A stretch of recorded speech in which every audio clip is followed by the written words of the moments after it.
Alrighty, so we are back today. Instead of doing some, kind of reviews of uh games tonight, basically I didn't watch the Lakers versus Nuggets yet. I wanted to live stream the draft lottery, but it's whatever.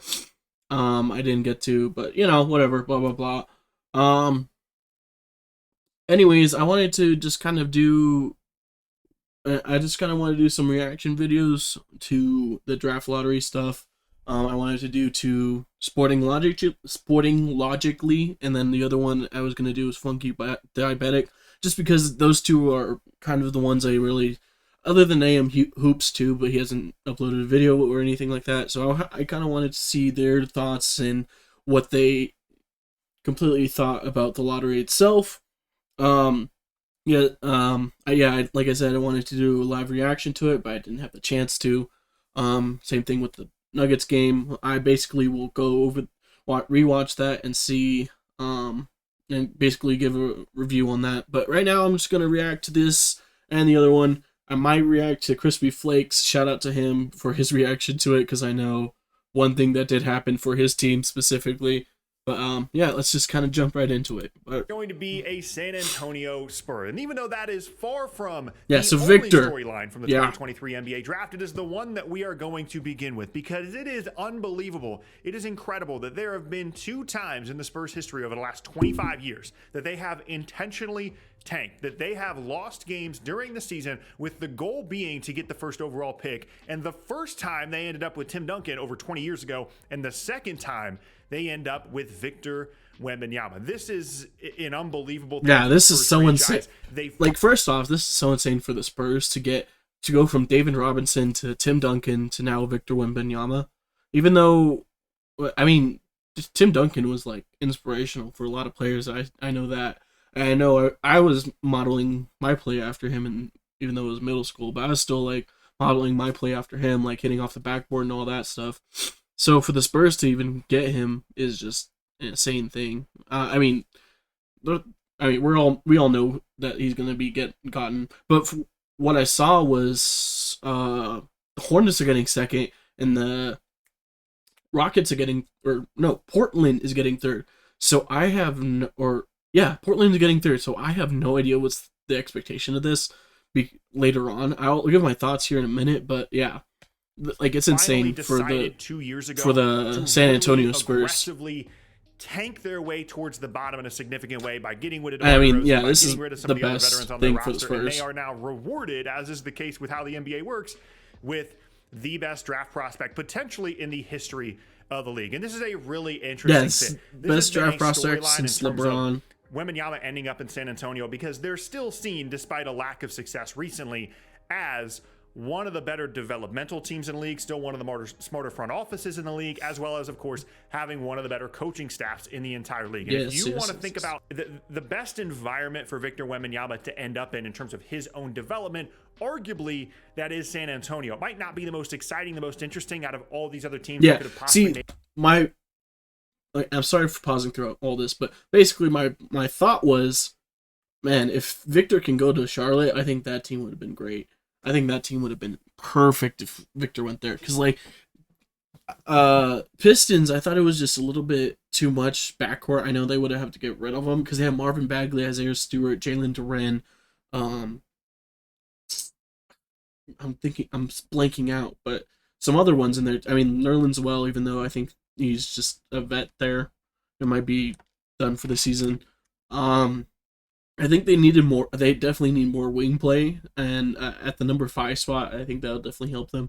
But yeah, like for the Charlotte Hornets, they didn't really have a true defined center for them. So I thought that was really cool. Like, if that'd be really cool for Blazers, that'd be perfect for them. Obviously, even though Yusuf Nurkic has been there a while, that'd be kind of weird if a rookie kind of took his spot. But I mean, it's Victor Wembanyama. We don't know anything. Like, the NBA has been like talking about him almost year. Like, it's been talked about all year. And I remember at the beginning of the season, they were just like showing games of him and all that stuff. I remember the Scoot versus Victor game. I I was more surprised by Scoot, to be honest. But geez, just even seeing the 7'4" dude shooting threes and all that was crazy. But yeah, made a huge jump up to number one, if we see, as we've seen in the past. But in terms of his development, it's going to be fantastic for him. Hopefully, they have a little bit more of a modern mindset in terms of his development, 3-point shooting, and all that stuff than they've had in the past. But this already makes them one of the most interesting young teams in the entire league. Like, they're very traditional and they're young very guys they have on the roster, and more importantly for them, all the future assets that they have as well in terms of future first-round picks, future second-round picks, cap space flexibility. The Spurs, just like when they got Duncan in the lottery all those years ago, are right back on their path towards potentially being a real top-tier team over the next couple of seasons. So we know what's going to happen at number one. But second and third overall are now incredibly interesting as well, because there were a couple of fits here at 2 and 3 where it was going to be pretty clear which players were going to be going where. But Charlotte ending up with 2, which we're going to talk about, as well as Portland ending up with 3. See, this is why it's insane, because Hornets already have a guard. And if they do keep Scoot Henderson too, like, that's even crazier. And they might get rid of Lamelo. I truly don't know what to do here. I would get more of a wing or a center. Even though there's no more centers, basically, well, there is, but there's no one like Victor in the rest for the rest of the draft.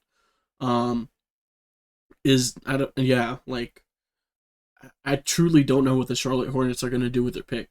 They might trade it for something else. I truly do not know. Like, this is insane. Really interesting. So, for most of the season, Scoot Henderson has been seen as the second best prospect in the class behind Victor Wembanyama, and only later on in the year did Brandon Miller emerge as one of the better prospects in the draft and potentially even number 2 overall over Scoot Henderson.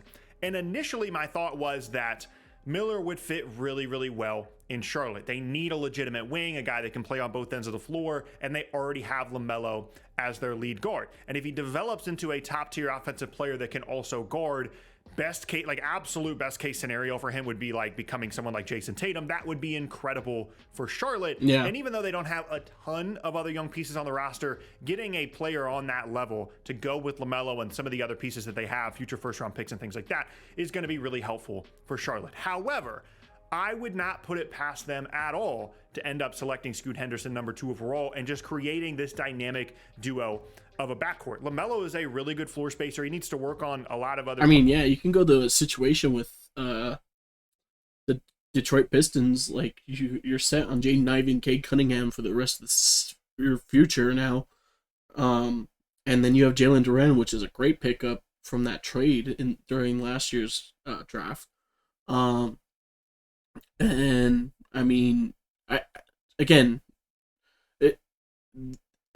they might find a good center out of this draft too. I don't think they have another pick, but they might just find someone just as good in the wing department, like Brandon Miller, or I know Imani Bates not talked as much, but someone just like as a wing defender / scorer would be great for the Charlotte Hornets. And then again, like I said, you could go like the Detroit Pistons route and go with Scoot Henderson and just have both those two just score the hell out of teams.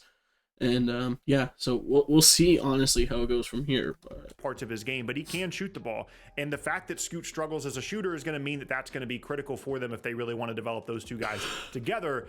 And I think the higher floor play would be to go with Brandon Miller and hope he develops, because the wing is just a higher value position at this point in the NBA. But again, I wouldn't be surprised at all if Scoot goes second overall. And what happens there is going to heavily impact what happens at number 3 overall with Portland. They're going to end up with either Scoot Henderson or Brandon. Yeah, that is insane to me, because now you have Anthony.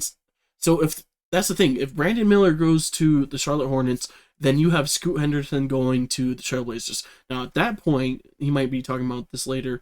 At that point, you might have to trade Dame. Like, I'm being honest. Like, you trade Dame and you just rebuild from there. Like, Scoot Henderson is a perfect piece to build around, man. Like, he is a great player for what I've watched of him. He does need to work on his jump shooting, but I think he has worked on it. You've seen like the stages that he's worked on it. and I believe he can become better because from it. And him, like for me, it was just him going at Victor Wembanyama at the game, even though he still lost. And actually, he think he beat him. Yeah, I think he beat Victor Wembanyama's team, but like even still, he was going at Victor, man. Like that's crazy. And this is where the G League helped him. He was going against grown men, whereas Brandon Miller was just going against guys who are just about the same age as him, and not as talented or uh yeah, just mature or anything like that. Like not we're so I would love to see. I want to see this pick unravel. Yeah. So let me see what he Miller, says. and either of them are fantastic fits for them. Even though they already have Anthony Simons there, Scoot Henderson would be, the guard of the future. We get to learn alongside Damian Lillard, or probably more so what they're hoping for is to get Brandon Miller there and to play alongside Dame, Anthony Simons. I mean, you have Shaedon Sharpe too. They've got some bigs there as well. Of course, they've got Shaedon Sharpe from last year. That wing combination would be unbelievable for Portland. More interestingly, though, if they end up with Scoot Henderson or Brandon Miller, and they have Anthony Simons, and they have Shaedon Sharpe, and they've got all these young pieces, do they start to look at this as it's time to move on from Damian Lillard because we have such a foundation here? That's what I mean. Can we continue to add to this by trading away Dame and really restart our franchise? I think if they had gotten the first pick in the draft, they 100% would keep Dame. They've got Victor Wembanyama. Like, you've got a chance to compete for a title within the next couple of seasons. But unless Scoot Henderson and Brandon Miller develop into all NBA caliber players, yeah, I think after this season, whenever they pick, whichever one they pick, I think that's when they figure out what the Dame thing. Maybe throughout the middle of the season too. Damian Lillard is going to be able to provide to them over the next couple of seasons. And I think that is an interesting wrinkle now added to Portland's offseason. There's already been rumors about possibly trading Dame, and of course he wants to be the loyal guy and he wants to stay. But what would it look like if they decided to pull the trigger on that? Or if they keep Dame, maybe you trade Anthony Simons, maybe you trade a couple of other pieces on this roster. If they trade Simons, that'd be Dame, crazy. Shaedon Sharpe, Brandon I don't see them doing that. I don't know why. You can kind of do both. You can kind of do what the Warriors have tried to do over the last few seasons with young guys and veterans and really try and compete at a high level. Regardless, the lottery worked really well out for Portland to jump up, to add more talent to a roster that desperately needs it. And now they've got some decisions to make, which brings us to 4th overall. The Houston Rockets, man, that sucks. You dropped all the way. I mean, we'll talk about the next team in here in a couple minutes.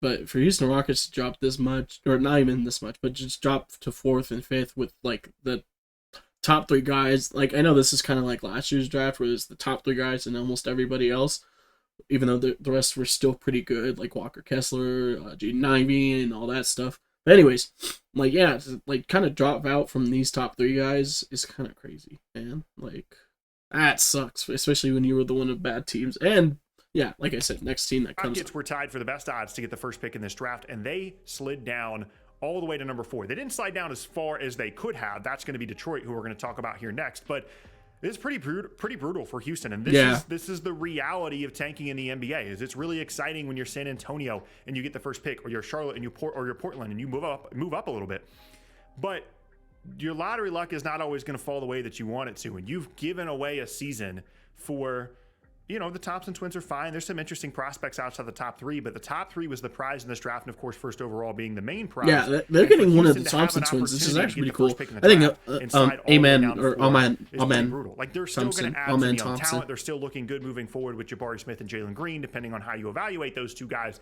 But this shows you the other side of the coin. As excited as San Antonio is right now, they very easily could have been where Houston. Oh yeah, the other thing I wanted to talk about is the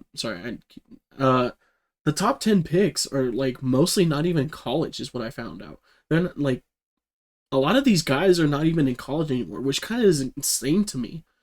Because you were just like, oh, you go to college, you go to the NBA, and that's it. No, like, you have G League from Scoot Henderson, you have overseas guys like Victor, you have I don't know what league it's called for the Thompson twins, but like they're in that league, and then yeah, like it's just crazy to see that half of the top 10 picks are not even in college, and I wonder what the future is like that I wonder what the future is now, seeing how that will unfold, basically, and will the college? I know college will still be necessary for most NBA people who want to get into the NBA, but it's kind of insane to see that we're now pushing away from, oh, we need to go to college and then go to the NBA. Now we can at least, hey, let's try this, and we can try and get into the NBA. I know Victor is a totally different case because of just his size and all that, but Scoot Henderson is like, that's a great example right there for him to go from G League to now NBA. That's pretty cool. So is right now where you tank, you throw away a season, and you end up with just a second-tier prospect. You never know. These guys could be awesome. Whoever they pick it for could be unbelievable. The draft is unpredictable. But if you're trying to guarantee yourselves the best odds, Houston did that, and ultimately it didn't work out for them. And then moving on now to number 5 overall, Detroit. This is as bad as it gets in terms of tanking in the NBA, where you are the worst team in the league. You finish with the worst record. You have the best odds of the number 1 overall pick. And you have 3 different teams jump up, and you finish as low as you possibly can at 5th overall. That is just an absolutely brutal, piece of luck there for Detroit. Now, granted, they've won the lottery recently with Cade Cunningham. They've got plenty of young talent. They're going to continue to add to that, but it's one of those things that makes you wonder, and I think one of the conversations that's going to come up as a result of this lottery, because the stakes were so high, is have we gone too far with the tanking? With changing the odds to make tanking not as valuable, because teams like San Antonio, Houston, Detroit, all of them needed someone like Victor Wembanyama, Scoot Henderson, and Brandon Miller just as much as any other team at the top of this lottery. But only a couple of those teams are going to end up with that guy, and Houston, Detroit are on the outside looking in, thinking maybe the odds, wishing that the odds were as good as they used to be, and falling all the way down to 5 is just, it's really, really tough if you're a Pistons fan, because you had an opportunity for a generational guy, and just like Houston, you're going to end up with a second-tier prospect who may or may not be good, but your rebuild just took a significant hit. Despite young talent on the roster, you'd be feeling much better if you were in that top 3 if you were either of those teams. And I think now, given the way the lottery shook out, my prediction as of this moment, literally right after the lottery happened, would be Wembanyama, Brandon Miller, Scoot Henderson 1, 2, 3, the Thompson twins 4 and 5 in some order, and realistically, the Trailblazers are probably going to keep Dame unless he's like, hey, you guys are clearly doing a youth thing here, I'm out. And really the deciding factor of what happens throughout the rest of the top 5 is going to be determined by what Charlotte does it to. We're going to have a pretty clear picture going into draft night what's going to happen for each of these teams. But regardless, this is an exciting night. It's unbelievable that San Antonio got the first pick, and again, shows you the other side of tanking, unfortunately. And this is kind of like the opposite of last year, where we knew Chet Holmgren was going to go to, I know there's some reports that, he might go 3rd or 1st or whatever, but almost everybody knew that he was going to 2nd. And personally, I thought Paolo Banchero was going to go 1st, but a lot of people were like, oh yeah, no, Jabari Smith Jr. is going to go 1st. I was like, he's not, he doesn't seem NBA ready like Paolo. Like, Paolo had been training with Jamal Crawford and all these other guys, and I know Jabari Smith has probably trained with some of those type of caliber guys too. Just Paulo seemed more NBA ready, and it showed throughout the season. But he seemed NBA ready and polished to the point where he can do what he needs to do. Whereas Jabari Smith was just kind of, I don't want to say, I don't know, he was just not that type of guy for me. I don't know. For me, it's weird with lengthy dudes. They're just, I don't know. Again, Paulo was a little was lengthy too, but he kind of built his muscle. He has his frame and all that stuff. Whereas Jabari is a little less muscular than Paulo. But I understand he was a great shooter, but that sometimes does not translate into the NBA as well. We've seen that until later on. I understand later on in the season he did become better for it, and was starting to get better from his shots and all that. I think he will become better next season. It's just hard to say right now. But like I said, it's we know who's going number 1 this year. It's Victor Wembanyama. But after that, it's just a mix, and it will just kind of throw the draft off, or it's going to throw the draft off in such a way that we kind of saw last year, where Keegan Murray's going to get picked here now, and then Jaden Ivey fell down to the Pistons. Okay, well, we'll get him. Something might happen with this draft, I think. If not, whatever. I'm just putting my predictions out there. But yeah, I mean, congrats to the Spurs fans. You got another generational talent. Cool. It's just now it's weird because I don't see Keldon Johnson and Devin Vassell as those type of guys to build around with Victor. So it's kind of I don't know what's gonna go happen after this. So yeah, we will now check out my other favorite YouTuber. Well, one of my other favorite basketball YouTubers is Click. You just saw it right there. But this dude, Funky Diabetic. Well, okay, man. The Spurs win the lottery. They're going to get Wemby. Mm-hmm. And it does feel a little poetic, mostly just because it feels like Tim Duncan again. And look, the DeJounte trade, this was the best possible outcome you could imagine out of that thing, where they said, you know what, man, we would rather rebuild for a year, maximize our chances at a pick, and they got the pick. This was the draft pick you dream of. And by the way, I do want to talk about the rest of the lottery a little bit in this video. But for Wemby, I mean, look, we all get it. He is an unreal combination of size and skill, where he projects to being an amazing rim protector, whether that's as a center or as a help guy. He can do both. And then the finishing around the rim, the ability to bring the ball up court himself, like off of a rebound or whatever. He can attack off the catch. Hell, he's got dribble moves. Like, he's got between the legs dribbles with his size. Like, again, just an unreal combination of all this. He's already shown so many signs of, like, turnaround jumpers and face-up jumpers over smaller guys on him in the post. And we'll see if teams try to be, like, really physical with him, like, in the post and all that. But, of course, you know, with the handle and the shot and everything, it's just... Even though he is a little... Again, sorry for the pause. But even though he's a little skinnier, like, this dude has muscle, man. Like, this dude's, like, freaking ripped. Dude, like... I don't think many guys are gonna bully him as much as we think. I mean, Chet Holmgren is a little bit different. Is it Holmgren? Holmgren. I'll say Holmgren. But yeah, like Chet Holmgren is a little bit less, like just skinnier. Whereas this man, like, have you seen him with his arms and stuff? Like, he is a freaking built dude. Like, and like for him to prepare, like, just to. With the legs and the backs and all that stuff, like, before he goes into games, is kind of crazy to me, and like shows that he is trying to take care of his body. So that's kind of cool to see. But yeah, like, I don't think teams like what Kenny Lawton did in the summer league to Chet, like, I don't think that's gonna happen, man. Like, as much, I think it still will happen with, like, maybe Joel Embiid and Nikola Jokic and them, like, people like that. But like most guys, I don't think, or like let's say. Like Kristaps, I think he's not going to probably not get. He's probably going to have a little bit harder time with him. We get it. He projects to being potentially one of the best players of all time. Like, those are the things right now for him. And to think that Pop is going to be coaching him for at least as long as Popovich wants to keep doing this. And also, I thought Pop was retiring this year. Is that just me? I thought he was saying he was retiring. But I mean, if he's coaching him this year, that'd be great. That'd be perfect for Spurs fans. But I thought Pop was retiring and said he was, but that's even better for Spurs fans.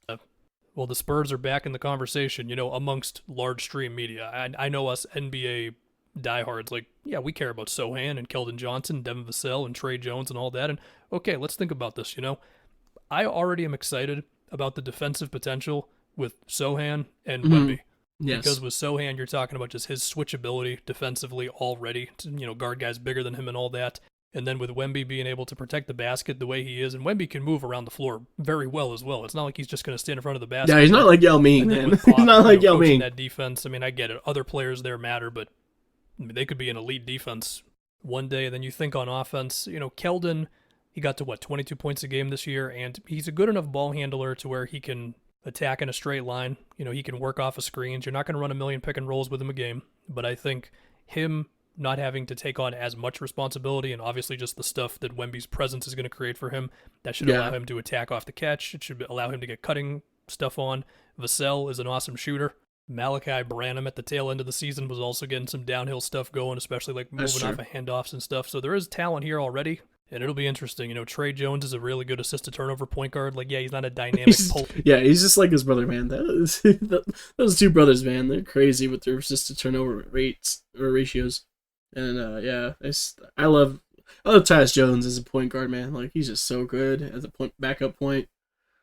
Trey Jones is so cool. God damn, those guys can play ball. Pull-up shooting type of guy, but like Wemby could screen for him right now, and Trey Jones is going to make the right play. Yeah. But of course, Wemby's going to be doing a lot more than just screening for ball handlers and stuff. So yeah, and also I didn't mention with Sohan, like they've been kind of building Sohan up already, little seeds here and there of somebody they can run offense through one day, like a point forward sort of thing. I think it's going to take time, but he's definitely got IQ with his passing and all that. And so yeah, I imagine there's going to be a lot more videos about the Spurs moving forward. Anyway, I do want to touch on the rest of the lottery for just a little bit, and then, we got Nuggets, Lakers, and that video probably in a couple hours from, well, depending on when you see this, I guess. Anyway, the Hornets at number 2. So Scoot, of course, is in the mold of like a Derrick Rose, Russell Westbrook type of point guard, super athlete who you can run your offense through, work on around pick and rolls, create stuff for others, and also like his pull-up mid-range has been pretty promising, which leads you to hope that his 3-ball can develop. And if teams are going to dare him to make shots, pull-up mid-range, good sign, right? Now I could picture some people being like, yeah, well, what does it look like next to LaMelo and two guys who want to you run the offense through and all that. Look, man, talent is talent. If you think he's the best guy, that's true. You just got to pick him. I mean, for what it's worth, if you wanted to find the more classic fit next to the guy who can already run everything with LaMelo, then Brandon Miller is an easier pick there because he's more of a wing and he's a shooter and he's already shown some stuff with like off-ball stuff like pick and pops or ghost screens or whatever, and he should project as probably like a secondary ball handler sort of thing where you're not going to run your offense through him, but look, he should get to the point where like he can work off of screens consistently. He already makes good reads. Of course, the other thing with Miller is, well, to be honest, I didn't know what to do with this. Like, do I acknowledge the off-the-court stuff? Do I not? I don't know. If I'm making the wrong decision by at least having this little blurb, my bad. But if you think Scoot's the guy, then you think Scoot's the guy. Blazers at number 3, which, that's a huge win for Portland, of course. Yeah. Look, pretty much every single big board that I can find, it's Brandon Miller and it's Scoot Henderson at 2 and 3 in whatever order you want to do it with. I suppose if there is any team where there is a higher chance of them trading the pick, maybe it's the Blazers. Dude, that would be crazy if freaking if the Portland just picks like one of the Thompson twins. Like at that, I know they won't, but that'd be kind of crazy. Like you guys go all the way to the 3rd pick, and then you go to pick one of the Thompson twins or Grady Dick. That'd be freaking hilarious, man. Or God damn it, what's his name? Anthony Black. That'd be hilarious. Blazers, just based on Dame and where he's at in his career. There's no shame in making a pick. Now, I get it. There might be some pressure because of Dame, and like I just said, but yeah. This is Houston at number 4. It's kind of a tough blow. I think they said. I feel like the feeling with them was basically like, okay, we want Wemby, but if not, we can get Scoot, and he can be the offensive engine that we're. Yeah, this is the team I wanted Scoot to be on, man. Like, because this team has no primary ball handler, even though Jalen Green and Kevin Porter Jr. really are that. Like, I remember watching the game against the Celtics like at the end of the year, basically, or close to the end of the year, and I was just like, I remember it was like the 4th quarter, and they were trying to bring the ball up, and they kept passing back to each other. I was like, what the hell are we doing here? Like, what are we doing? And they forced, I think, like two turnovers over it because of it. And I was just like, man, they really need a point guard because they just need to run like the really good plays because they just kind of they just play like people say. What is it called? That type of league. I forget what it's called. But basically they run that type of whatever. Like they just play their own thing and play at their own pace and whatever, and just a very young team. Like Scoot, I thought Scoot would bring that maturity, that leadership to this team, and yeah, he would have been. I think he would have been perfect on this team, to be honest. Really looking for. And so at number 4, it does get a little tougher. I mean, look, Amen Thompson is very popular. I think Amen Thompson is probably athlete. Good for this team too. Like, he's got a great first step. I mean, the question good defender, really is the great passer, and I do also feel like if he was and coached great by cutter, Udoka, he would hit his ceiling as a defensive player, and he's already shown potential of having like switchability, like 1 through 3, as well as getting in passing lanes. Great and all athleticism that. is, so I we'll guess, see the with better Houston. word. Number 5, we've got the Pistons. Definitely a tough break to not end up in even the. I mean, it's still not commercial bad. break portion it's still of not the bad. lottery that goes on. I mean, for 30 minutes. this draft class being is really said, talented. look, I think. If you want to look at the thing with the Pistons right now, you say, okay, well, at the guard spots they got Cade and Ivy, they're good there. At center they got Duran and Wiseman. I think most people are higher on Duran. I totally forgot about James Wiseman. God damn it! Oh my god, I keep forgetting he's on that team just because he was traded. And I keep forgetting James Wiseman is even a player just because he was even playing on the Warriors. So it's just so weird for me. I think that's fair right now, but okay, Wiseman's on the roster. And so you say, well, they need a forward. Well, Taylor Hendricks is certainly an interesting player to me. He's already an awesome help defender, weak side shot blocker, all that nice stuff. That's he all can right, shoot threes. So in some ways, he's like kind of your dream modern 4. Now, they've been trying to get Isaiah Stewart into that sort of thing, but like it just might not hit the same, you know?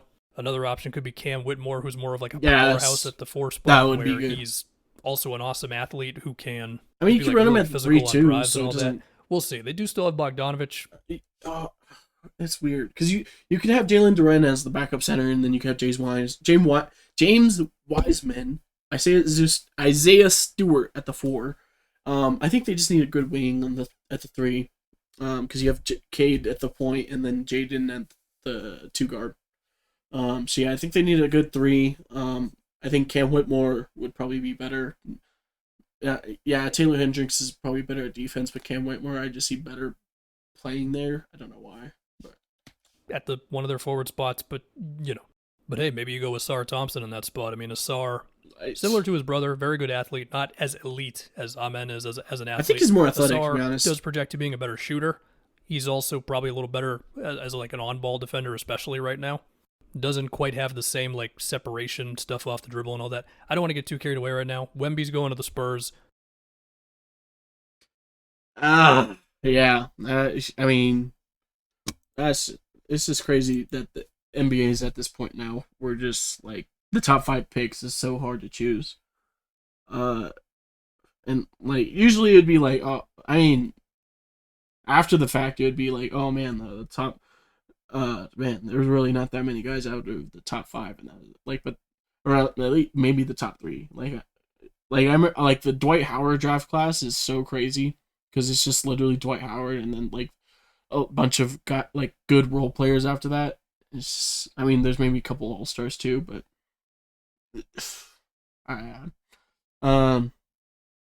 but yeah, like to come to where like we have 3 potential Hall of Famers in the top 3, or like we have multiple Hall of Famers, I think, in like the top 5, which is kind of crazy to me.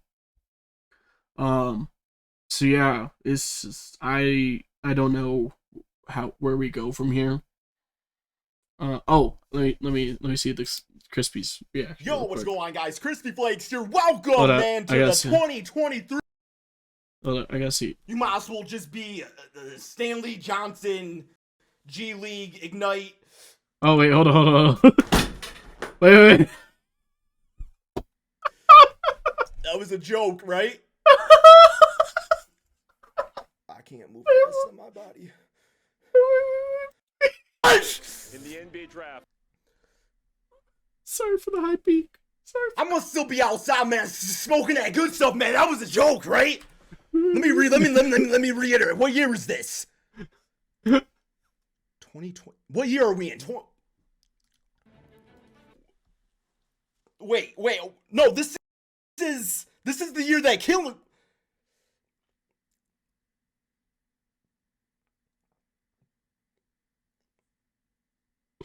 Wait. My heart rate. I can't move the rest of my body. That was a joke, right?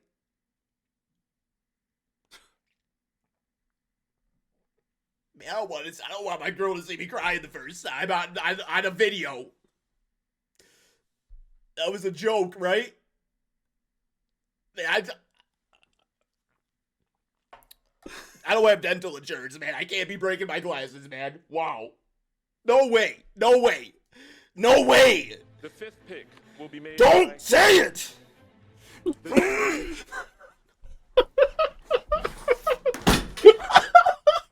Well, I didn't break my damn glasses. I broke my foot.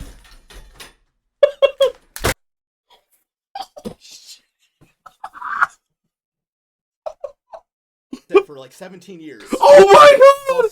Rasheed Wallace, you might as well just be Darko. Pistons, you might as well just be Stanley Johnson, G League, Ignite. I don't know. Oh god, I'm dying. Oh god, I'm dying.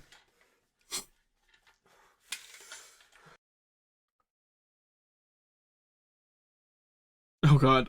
Oh god.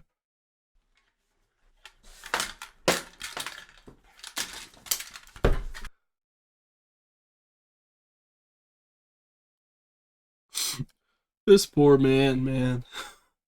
This poor man. This poor man. I don't know if I can even hear the rest of this.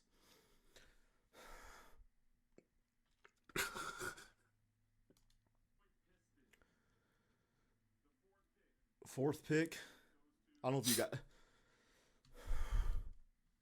I don't really care who has the rest of the picks, man.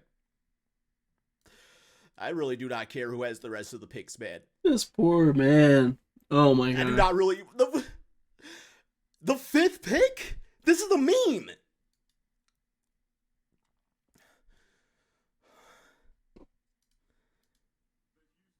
I know you guys probably can't hear this. Houston Rockets got 3.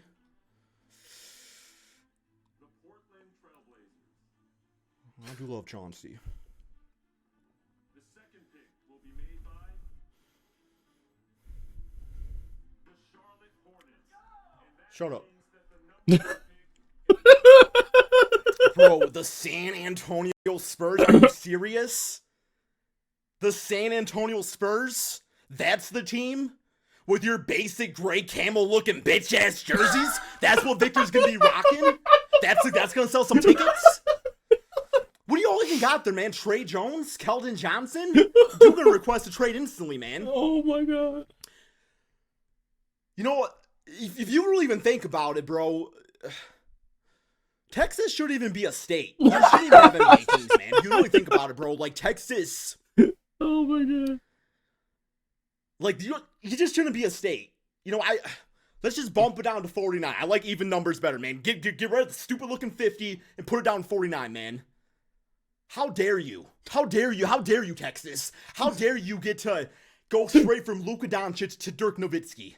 How dare you get to go from, you know, a glitch code in James Harden, bro, when you trade him away, and then now you're going to get him back in the offseason like you didn't even trade nothing? That's cheating. And then Tim Duncan to Wembanyama. What?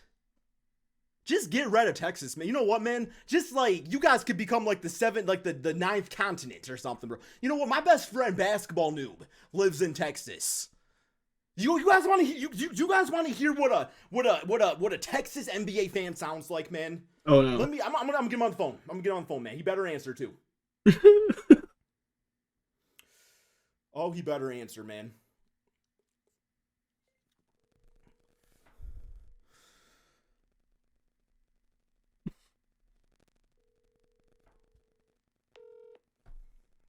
Answer the damn phone. Hello? Hey. Hey. I was on the phone with my mom. I don't. Something super, super, super important? Yeah, I don't care about your mom. Okay. So when did you move to Texas? Oh my god. Almost 5 years ago. No way. I'm just gonna have to say I don't think Texas should be a state anymore. I mean, that's a little unfair. I just got here. You can stay there too, man. If you want to be in Texas, you be in Texas. But okay, I know. Okay, obviously your name's Basketball Noob. Okay, Basketball Noob. So basically, do you know San Antonio? I know you're not great with directions. Do you know where San Antonio's at? The United States? It's in Texas.